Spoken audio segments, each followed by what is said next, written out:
You can go to Michigan State now because that's gonna be an interesting matchup, I think, as well. For me, I think Michigan State being decent relies on Aiden Childs and his ability to actually step up. Last year, he didn't really show his arm much at all. To be fair, his team around him wasn't great. It's actually going to be a homecoming game for him as well. He's from Long Beach, so a chance for him to come home, which would be probably cool for him. He's an exciting guy, exciting player, but again, the longest pass of his career is 26 yards. Like it's not very good. He had a good game against Maryland last year at the end of the year, and I think that kind of gives them some excitement, close to 400 yards passing that year, but it was a rough season for him overall. Their O-line's revamped. They got a new running back from Sacramento State, Elijah Tolliver. He's supposed to be pretty good. New receiver room, pretty much. Like outside of Childs, a pretty new team. Their defense was pretty bad last year. Wasn't horrible. It definitely was not good, though. It was not good. Yeah.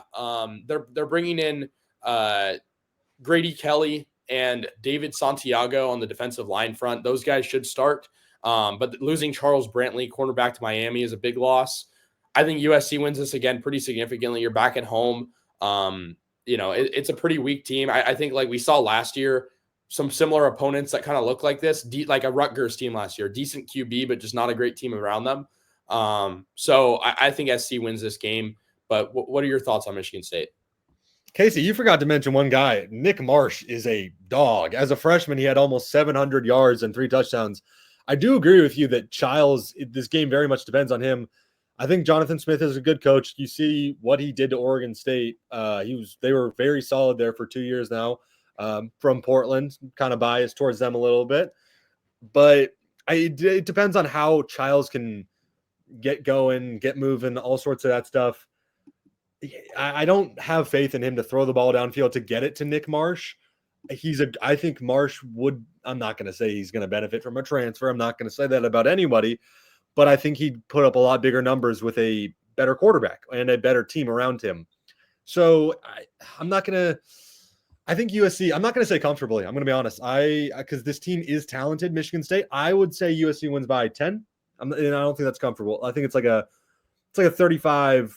It's not 10, but 35, I don't know, 22, 35, 28, something like that. Yeah, I'd be inclined to agree. I think USC wins by 2 touchdowns. Not like a blowout, but certainly maybe they start off a little slow.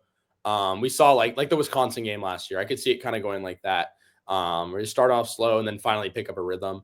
But yeah, I mean, the reason why I didn't really mention Marsh is because I feel like while they have some talent offensively, a lot of that gets hindered by the fact that Aiden Childs is the quarterback.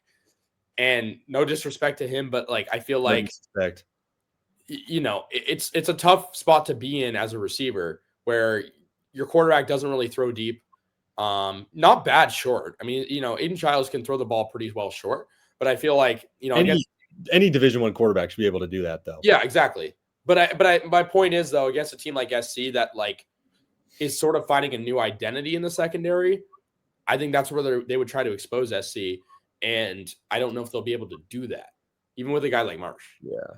Yeah. I don't know. The secondary for USC is obviously questionable. I mean, obviously bringing back Kamari Ramsey is huge, but they lost basically the entire cornerback room. I mean, obviously DeCarlos Nicholson's still here, but it's questionable. That's why obviously the Big Ten isn't really a throw-in conference. Thank goodness for that.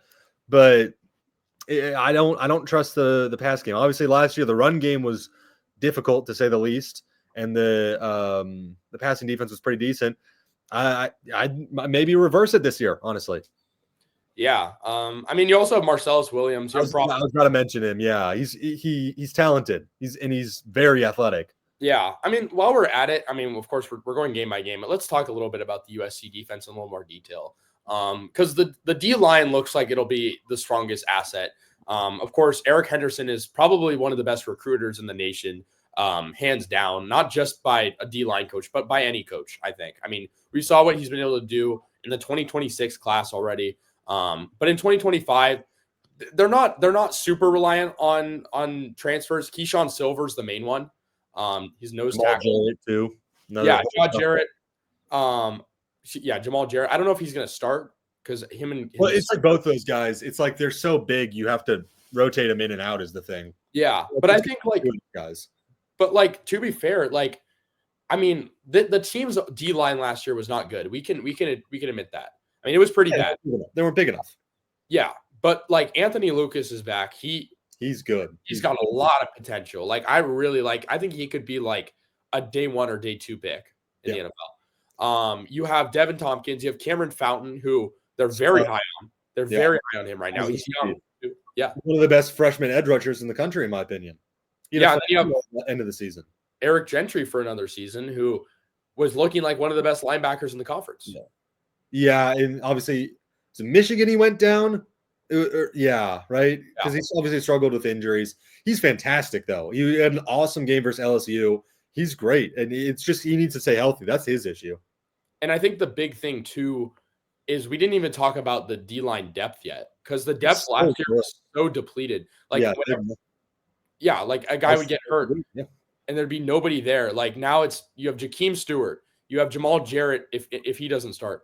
You have Braylon Shelby, who looked very good in limited action. He's if he doesn't transfer out, he could play another year as well. Anthony Beavers, like there's a lot of depth on this team. Elijah Newby, like there's a lot of guys on this team that you have to always anticipate injuries just because that's the nature of football.